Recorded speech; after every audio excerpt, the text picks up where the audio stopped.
Well, Azaz Al-Shami is a Sudanese human rights activist, and she joins us now live from Washington, D.C. Azaz, we've been seeing these pictures of shuttered shops and empty streets. In your assessment, how successful was the call for a strike and civil disobedience today?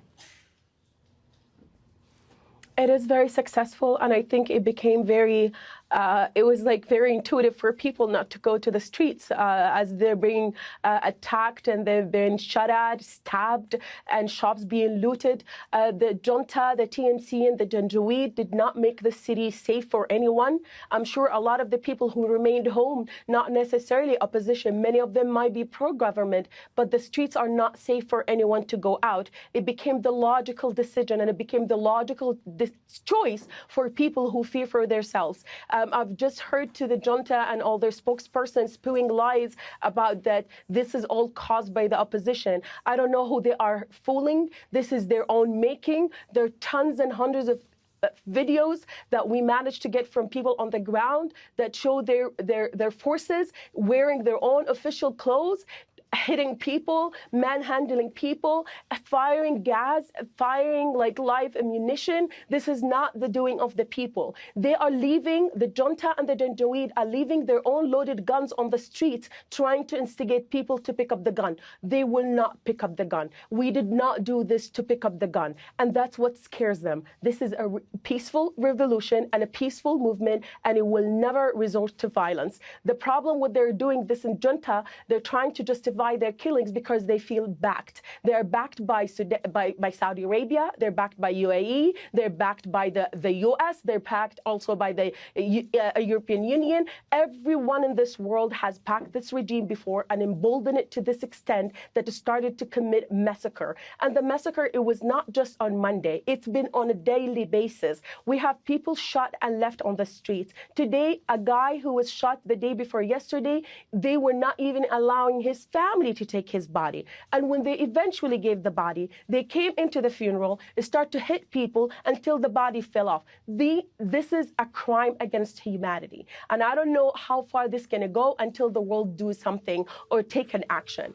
And as you mentioned, they're trying to cover up their crimes. They already closed Al Jazeera because it was covering this non-stop live feeds. They already closed down the internet. They're doing that intentionally because they have something to hide. If it wasn't for that, they would not put us on lockdown.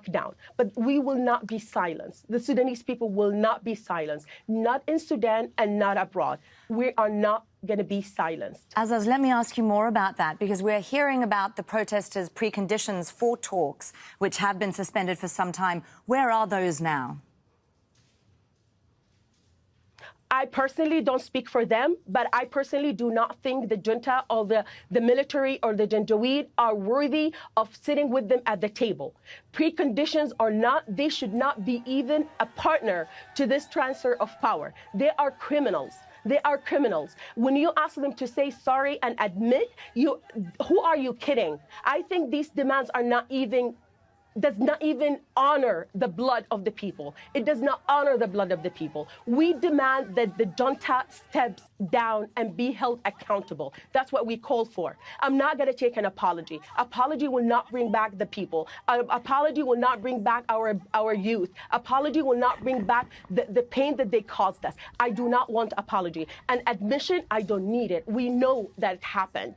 What we need here is really understanding this conflict and recognizing that the TMC and the junta are criminals. And we need to dry up any support given to them. The international community has been supporting al-Bashir that breeded all these issues because they thought they can do something. And they wanted to make a deal with the devil. And look where this got us.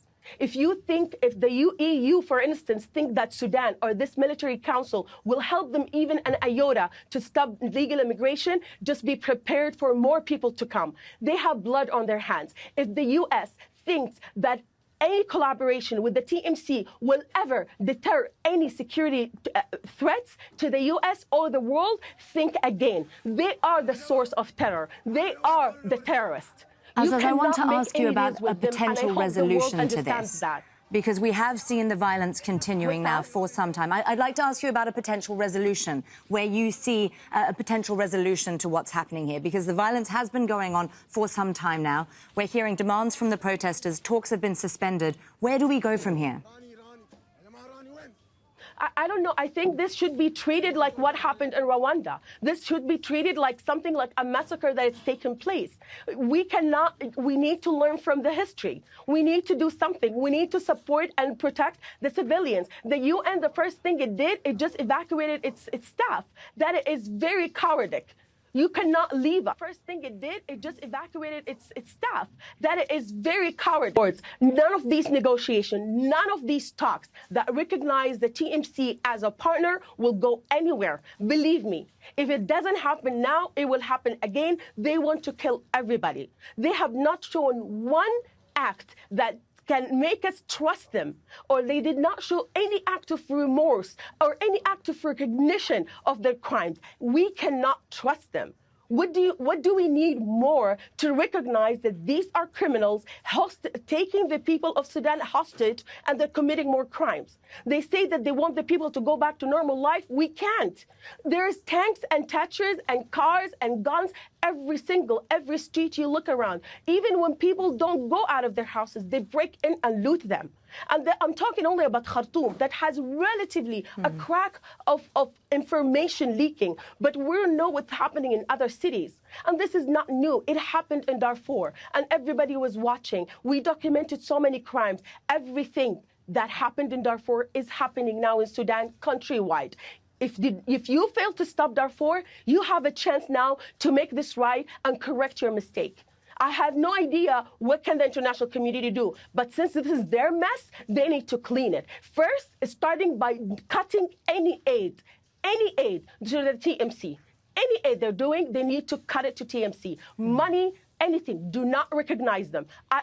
They failed to do that time and time again, and look where this got us. They need to recognize that. TMC, Janjaweed are not trustworthy in any political solution or any peaceful solution. Azaz Any delay in recognizing this fact just make it harder. Azaz El-Shami, a Sudanese human rights activist speaking to us there from Washington, D.C. Thank you for being with us on